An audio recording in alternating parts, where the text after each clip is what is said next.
देश में सबका साथ सबका विकास का नारा देने वाली बीजेपी सरकार के लोगों ने जिस तरह से देश में विकास का जो मुद्दा रखा है और जिस तरह से बीजेपी नेताओं का कहना है कि विकास के नाम पर ही जो है आज बीजेपी को लोगों का बहुमत मिल रहा है। हमारे साथ मौजूद हैं कांग्रेस नेता अशोक भाऊ जाधव। उनसे जानते हैं कि विकास की बात की जा रही हर तरफ, अगर ऐसे में बात करें तो महाराष्ट्र का कितना विकास हुआ है आपको लगता है? हकीकत तो यह है कि उनको कुछ समझ में ही नहीं आ रहा है विकास किस चीज़ का नाम है, क्योंकि महाराष्ट्र के अंदर जो चीज़ की ज़रूरत है उसमें वो इंटरफेरेंस ही नहीं कर रहे हैं।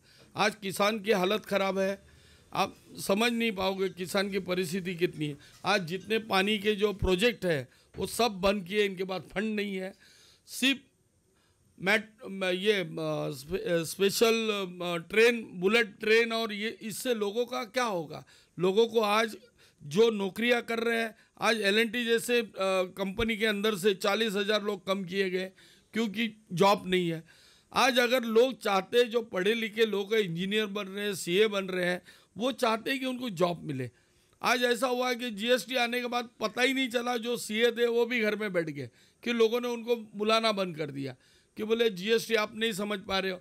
तो कोई भी चीज़ अगर करना है तो उसका रिएक्शन क्या होने वाला है वो पहला सोचना चाहिए। आज देश की हालत इतनी ख़राब करके रखी है, आज इनके पास अगर ये भले बोलते होंगे पगार देने के लिए भी पैसे नहीं है, लोगों का पगार अभी ये टाइम पे नहीं दे पा रहे हैं। आज इतनी अच्छी योजना थी राजीव गांधी योजना, आज कहीं हॉस्पिटल ने वो योजना बंद की है क्योंकि उनको पेमेंट नहीं आया है। तो मेरा ये कहना है कि जो लोगों से जुड़ी हुई चीज़ है, लोगों को जिस चीज़ में शासन की तरफ नज़र रखी है कि हमको मदद होना चाहिए, वो ये नहीं करते। ये खाली भावनिक बात करते, ये धर्म की बात करेंगे, मंदिर की बात करेंगे, फिर ऐसा होना चाहिए, ये होना चाहिए। मैं बोल रहा हूँ हर चीज़ मंजूर है हमको। धर्म तो हम भी कोई धर्म छोड़ के नहीं है, हम भी हिंदू धर्म में पैदा हुए हैं, हम भी रोज़ पूजा पाठ करते हैं। लेकिन ये राजनीति, मतलब देश चलाना और मंदिर चलाना, इसमें ज़मीन आसमान का फ़र्क है। तो मंदिर वाले खुद बोलते हैं हमको क्यों ये लोग लपेटे में ले रहे, ये अपना काम करें, हमको हमारा काम करने देवे। लेकिन ये नहीं, ये मिसगाइड करके लोगों को ये दिखाना चाहते हैं। आज देखो यूपी का कल का ही न्यूज़ था कि लोगों के खेत के अंदर बैल, गाय और वो सब चर रहे हैं, लोगों का खाने का वांदा हुआ है। तो ये लोग कोई डिसीजन जो लेते हैं तो गौशाला उसकी पहले बननी चाहिए। लोगों के खेत के अंदर वो जानवर नहीं जाना चाहिए, गाय हो बैल हो जो भी है, उसको उन्होंने गौशाला में बांध के रखना चाहिए। जबकि पूरा 3-3, 4-4 महीना धूप में काम करके किसान ने कुछ पकाया है और ये बैल और गाय जाके उसको खाएगी, और तो उसका क्या हाल होगा? तो ये आज की कंडीशन में इनके पास कोई भी कंट्रोल नहीं है, ना लॉ एंड ऑर्डर में कंट्रोल है। आज देखो जब से महाराष्ट्र गवर्नमेंट इनकी सरकार आई है, नागपुर के अंदर ही इतने हादसे हुए हैं कि लोग अपने आप को सुरक्षित नहीं समझ पा रहे। और जहाँ भी जाओगे इनके जो, बाहर का तो नहीं बताना चाहता हूँ, लेकिन मेरे एरिया का मैं बताना चाहता हूँ कि इतना करप्शन है कि आमदार किसको बोला जाता है वो उनसे सीखना चाहिए। होकर वाले का भी पैसा छोड़ते नहीं है, बिल्डिंग प्रपोजल हो, बिल्डर हो, हर रोज। अभी तो ये तो DP प्लान नहीं है, नहीं तो ये हंगामा आपको नज़र आता था। आज क्या है, बिल्डर लोग खुद ही परेशान है, ना ये DP का फाइनल कर रहे हैं, 2 साल होने को आया। अगर कुछ करेंगे तो काम धंधा चलेगा, काम धंधा चलेगा तो लोगों के पेट भरेंगे। आज जितना इन्होंने कहा था 45-50 का डॉलर बैरल मिल रहा है, हमारे टाइम पे 125-130 का बैरल था, 67 के ऊपर हम गए नहीं। आज भी ये लोग का रेट 83 तक जा रहा है पेट्रोल का, डीजल का। तो मतलब आदमी ने क्या सोचना चाहिए? जिस डाल को लेके घूम रहे थे 100 के नीचे अभी कोई ढाल नहीं मिल रही है। अब कोई किसी को तकलीफ नहीं है। इन्होंने जो ऑर्गेनाइज रखा था वो रोज खाली चिल्लाने का काम करते थे, और मीडिया के ऊपर तो इतना प्रेशर टैक्टिक्स इनका चलता है। अभी परसों ही जो एक नया रूल्स ला रहे थे, ये अच्छा हुआ किसने, ऊपर वाले ने सद्बुद्धि दी, उन्होंने वो जो रिटर्न लिया, क्योंकि मीडिया, लोकशाही में मीडिया के बिना लोकशाही चल ही नहीं सकती। देश का चौथा स्तंभ है, देश का चौथा स्तंभ है, और उसके बिना तो कुछ चल ही नहीं सकता है। आज ये लोग क्या इनकी सोच है वो देखो कि मीडिया को भी चपटा करना चाहते हैं। मतलब जो वो सुबह उठ के बोलेंगे ये सूरज है तो वो सूरज है, अगर चांद है तो चांद है। आज अपने देश के अंदर जज लोग को भी जान को खतरा है, वो भी डर रहे हैं।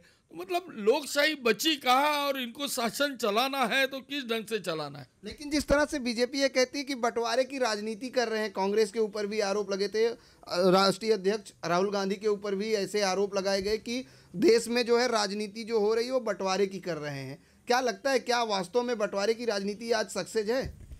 बंटवारे का सवाल ही किधर आता है, आप समझे नहीं। अगर मुझे तकलीफ नहीं तो मैं चिल्लाऊंगा नहीं, आपको तकलीफ नहीं आप भी नहीं चिल्लाएंगे। जब आप किसी एक समाज को चपटा करना चाहते हो, किसी एक समाज के इंटरनल मैटर में आप घुसना चाहते हो, तो समाज खुल के बाहर आएगा। आज दलितों के ऊपर कहीं अत्याचार हुआ है तो दलितों ने मोर्चा निकाला। तो ये सब चीज़ है, ये राजनीति जब जो चेयर पे बैठा है उसको ये सब चीज़ को संभालना चाहिए। और हकीकत तो यह है कि ये एक भी चीज़ संभाल नहीं पा रहे। भाऊ, आपने महंगाई की बात की। जब आपकी सरकार थी तो बहरहाल काफ़ी महंगा था, जिसकी वजह से डीजल पेट्रोल के दाम आसमान थे। आज फिर महंगाई अपने चरम पर है, लोग परेशान हैं।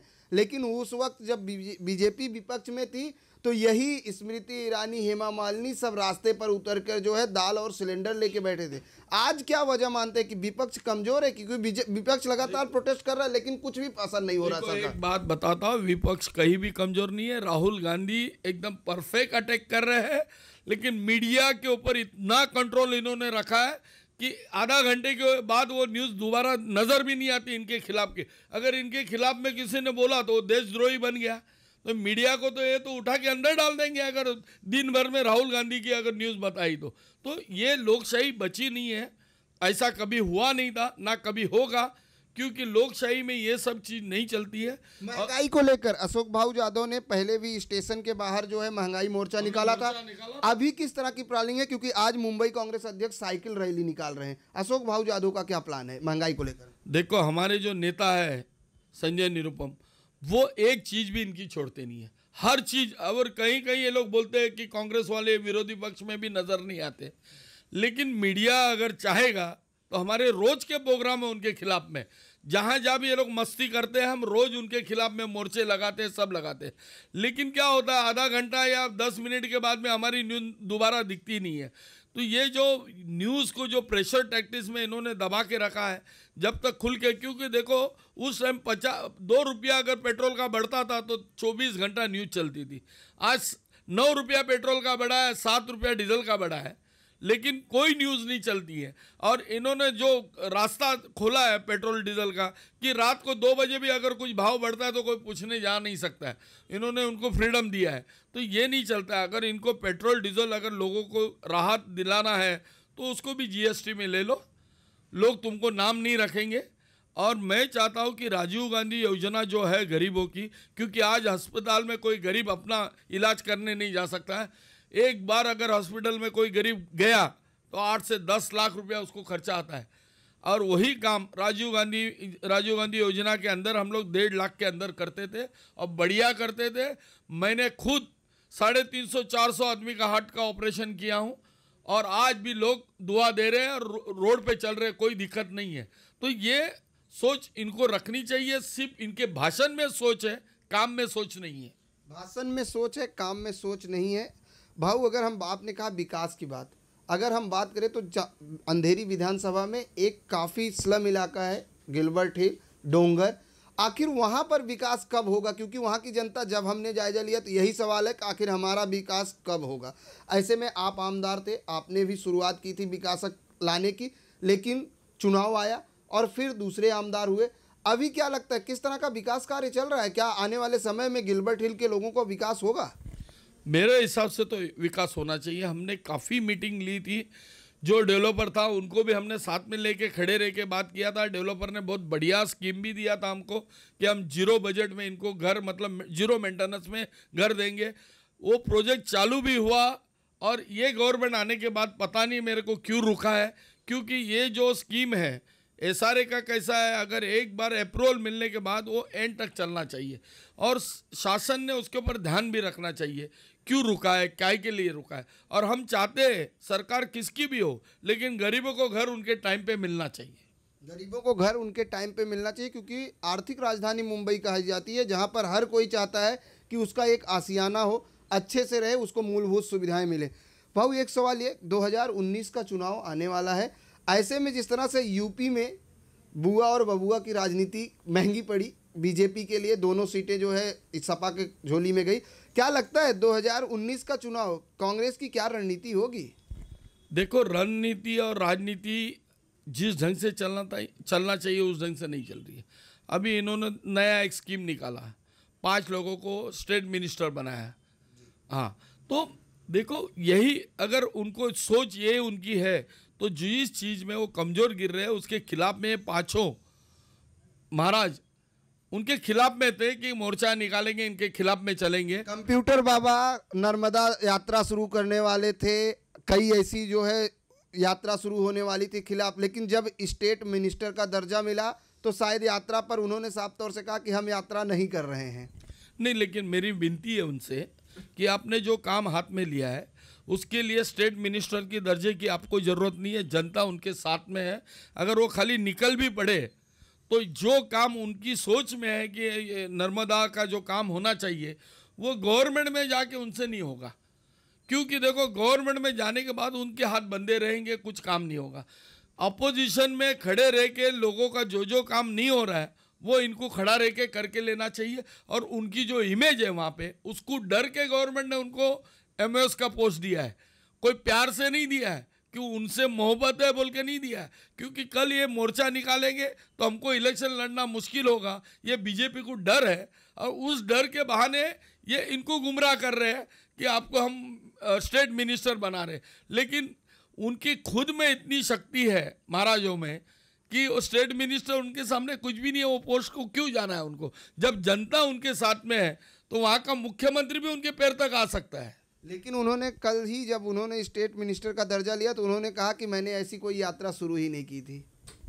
देखो, उन्होंने कुछ भी कहा होगा, लेकिन उन लोगों के साथ में जो लोग जुड़े हैं वो लोगों को अपेक्षा है इनसे कि ये हमारे लिए कुछ करे।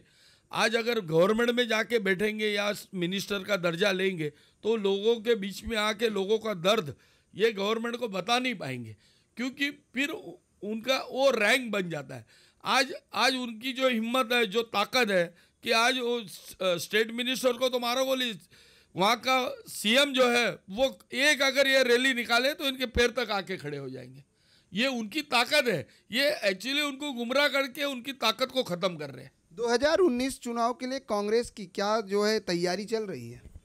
देखो, 2019 के लिए हकीकत में हम आपको बता देते हैं, जहाँ जहाँ भी जो पार्टी स्ट्रांग है वो पार्टी के साथ में हम भी चलना चाहते हैं, क्योंकि हमको कुछ भी करके जो देश को आज इन्होंने 10 साल पीछे ढकेल दिया है, अगर इसके बाद अगर ये गलती से भी कुछ 19-20 होता है तो देश की प्रगति नहीं होगी। क्योंकि आज देखो, आप खुद ही देखो, एक तरफ स्वदेशी बोल के रामदेव बाबा रोज 24 घंटा टीवी पे है, और एक तरफ खुद हमारे पीएम पूरा हिंदुस्तान छोड़ के पूरे वर्ल्ड घूम रहे कि कुछ फंड हम लाएंगे।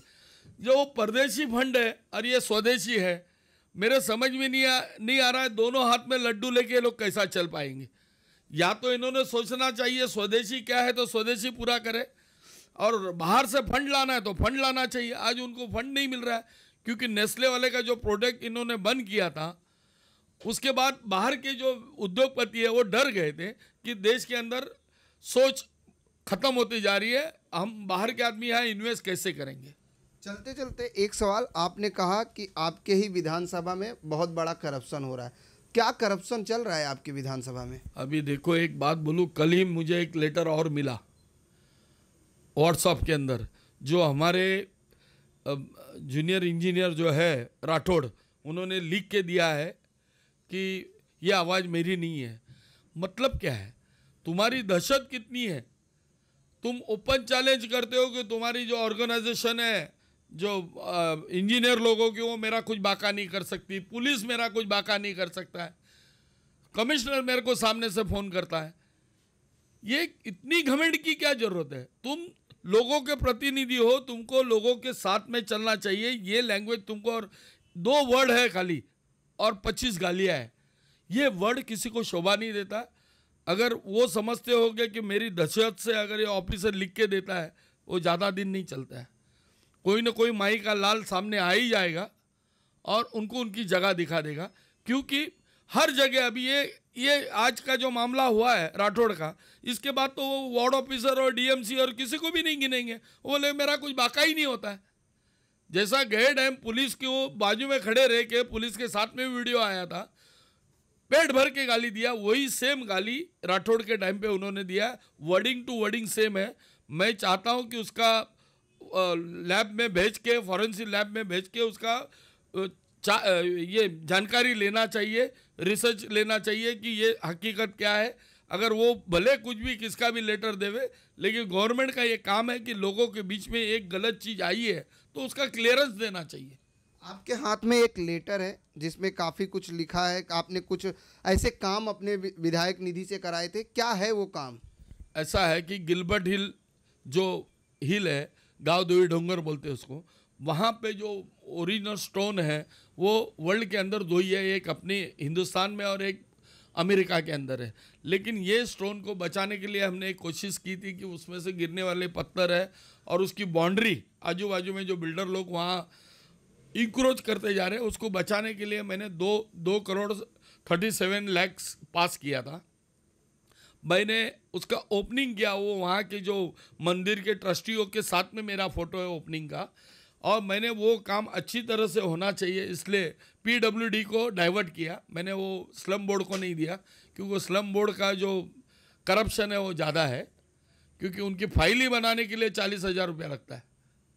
अब 40% लगता है, 40,000 नहीं 40% लगता है, और उसके बाद वो क्या काम करेंगे पता नहीं। इसलिए मैंने पीडब्ल्यूडी को दिया था कि ये एक अलग चीज़ है, ये एक नेट के ऊपर इसको एक टूरिज़्म का इमेज दिया गया है, तो मैं चाह रहा था कि एक अच्छी चीज़ वहाँ बने, और उसी लिए मैंने ये ओपनिंग करके उसके बाद इलेक्शन लगा, आचार संहिता लगी, तो मैंने वहाँ जाना आना बंद कर दिया क्योंकि कोई क्लेम नहीं करे। और वो काम आज जिसने 1 रुपया की मेहनत नहीं की, क्योंकि ये सब फंड लाना, उसका एस्टिमेट बनाना, ये करते करते मुझे 2.5 साल गए, और मैंने वो फंड लेके सब काम किया। वहाँ जाके सिर्फ बोर्ड लगाया है कि ये मेरे सौजन्य से हो रहा है। अरे इसके सौजन्य से होना होता, कोई काम, एक काम वो बता दिए। अभी इधर आपने देखा होगा एससी रोड पे, इरला ब्रिज पे, पीछे बिल्डर का फ्लैट नहीं बिक रहा है बोल के उसने क्या कौन सा ये गार्डन बना दिया उन्होंने, अपना दीवार का जो क्या बोलते हैं मैं भूल गया एक्चुअली, अच्छा वर्ड है उसको, स्टैंडिंग गार्डन बना दिया, क्योंकि उसका वो नाला नहीं दिखना चाहिए, उसका फ्लैट बिकना चाहिए। तो मेरा ये कहना है कि वो आदमी ने लोगों के लिए क्या काम किया वो बताइए। एक उन्होंने जू पे एक ये बनाया, आई लव मुंबई, और एक अपने सोसाइटी को अच्छा बिके बोल के पटेल गार्डन में काम किया पीछे, जबकि वो गार्डन अच्छा था, लेकिन उनकी सोसाइटी का माल ज़रा अच्छे से बिकना चाहिए, इसलिए वो काम किया। इसने पर्सनल लेवल में उन्होंने लिखा है मैंने इतने गार्डन के काम किया, इतने टॉयलेट के काम किया, अगर एक का भी ऑर्डर कॉपी या एनओसी उसके पास रहेगी ना, और उसने जो फंड, उसने क्या किया, कोई भी गार्डन में 1-2 झूले टूटे हैं तो दो झूले या एक छपड़ा बना दिया और गार्डन के बोर्ड बदली करके अपने बोर्ड लगा दिए। टॉयलेट में भी वही किया, 2 नंबर की गुजरात की टाइल्स आती है वो लगा दी, वो भी प्राइवेटली लगाई। माड़ा ने मुझे लिख के दिया है, बीएमसी ने मुझे लिख के दिया है कि हमने इनको एनओसी नहीं दी, इन्होंने वो ला के लगा के उसके ऊपर अपना बोर्ड लगा दिया है। और पुलिस स्टेशन में कंप्लेंट दी तो बोलता है हमारा कोई कंसर्न नहीं है, मेरे पास फोटो के साथ में। तो ये जो कर रहा है वो एकदम गलत काम कर रहा है। आपको अगर जनता ने वोट दिया है तो जनता के लिए आपको काम करना चाहिए। आज आपको बता देता हूँ, कल ही मुझे एक लेटर मिला है, जू वर्सोवा लिंक रोड के ऊपर जो फुटपाथ है, वहाँ झोपड़े थे, लोग रहते थे, वो हटाए, उसके लिए मैं वेलकम करता हूँ, थैंक यू भी बोलता हूँ। लेकिन आज वहाँ पे उन्होंने ब्यूटिफिकेशन का बांधकाम किया है, एक लोखंड के रॉड लगा के क्या क्या चित्र लगाए प्राइवेट दीवार के साथ में, जबकि महानगर पालिका का कोई भी ऐसा सर्कुलर नहीं है कि वो फुटपाथ के ऊपर एक ईंट रख के बांधकाम कर सकता है। उसके बावजूद महानगर पालिका ने अभी तक वो डिमोलेशन नहीं किया है। मतलब इसकी दहशत इतनी पैदा करके रखी है कि उसको कानून की ज़रूरत नहीं, वो खुद ही कानून है। तो मेरा ये कहना है कि अच्छा काम करो, हम लोग भी सपोर्ट देंगे। लोक प्रतिनिधि कब चुन के आता है, जब लोगों ने वोट दिया है, तो उनको काम करना चाहिए। आज इरला मस्जिद के बाजू में गार्डन हमने बनाया है, 2.5 साल 3 साल गया मुझे एनओसी लेने में। सिर्फ 3 झूले लगाए ले और एक कुछ रिपेयर किया है, उसमें उसने मेरे दोनों बोर्ड निकाल के अपने बोर्ड लगा दिया। मैंने माड़ा को लिखा है, उन्होंने लिख के दिया भाई ये तो गलत है बोल के। कहाँ है, हम उसका भी मैं आपको प्रूफ दूंगा। तो ये सब गलत काम करने में वो माहिर है और लोगों को ऐसा लगता है कि वाह क्या काम कर रहा है। कोई काम नहीं, आज तक ना पानी का प्रेशर का काम किया है, रोड भीड़ का जितने काम हुए हैं मेरे पास लिस्ट है, मैं आपको पूरा लिस्ट दे दूंगा कि ये इंसान आने के बाद नहीं, ये इंसान आने के पहले ये सब हमने अप्रूवल करके रखे। बिल्कुल ऐसे ही कई काम हैं जिसकी लिस्ट होने के बावजूद और जिस तरह से आरोप है, हम उनसे भी उनकी प्रतिक्रिया लेंगे। जो स्थानीय आमदार हैं जिनके ऊपर इस तरह के आरोप जो है पूर्व आमदार अशोक भाऊ जाधव ने लगाया है कि काम कोई और कर रहा है, क्रेडिट कोई और ले रहा है। ऐसे में एक तरफ तो जिस तरह से देश में राजनीति में आरोप और प्रत्यारोप, एक दूसरे पर आरोप और प्रत्यारोप की राजनीति तो होती रहती, लेकिन अशोक भाऊ जाधव का कहना है कि प्रूफ के साथ मैं ये चीज़ साबित कर सकता हूं कि ये काम मैंने किया है। लेकिन 2019 का चुनाव जो है वो काफ़ी दिलचस्प होने वाला है, क्योंकि जिस तरह से यूपी में उपचुनाव के नतीजे आए हैं और सपा और बसपा की जो है मिली संगठन से जहां तक परिणाम को देखते हुए कहीं ना कहीं बीजेपी के लोग पूरी तरीके से तैयारी में। अब देखने वाली बात है कि साफ तौर से अशोक भाऊ जाधव ने कहा कि जो कांग्रेस के राष्ट्रीय अध्यक्ष हैं राहुल गांधी जी, वो हर मुद्दे को बड़ी ही गंभीरता से ले रहे हैं और 2019 के चुनाव में क्या कुछ मुद्दे होंगे कांग्रेस को, ये समय बताएगा। कैमरामैन FS पटेल के साथ प्रदीप शर्मा, IN24 न्यूज़, मुंबई।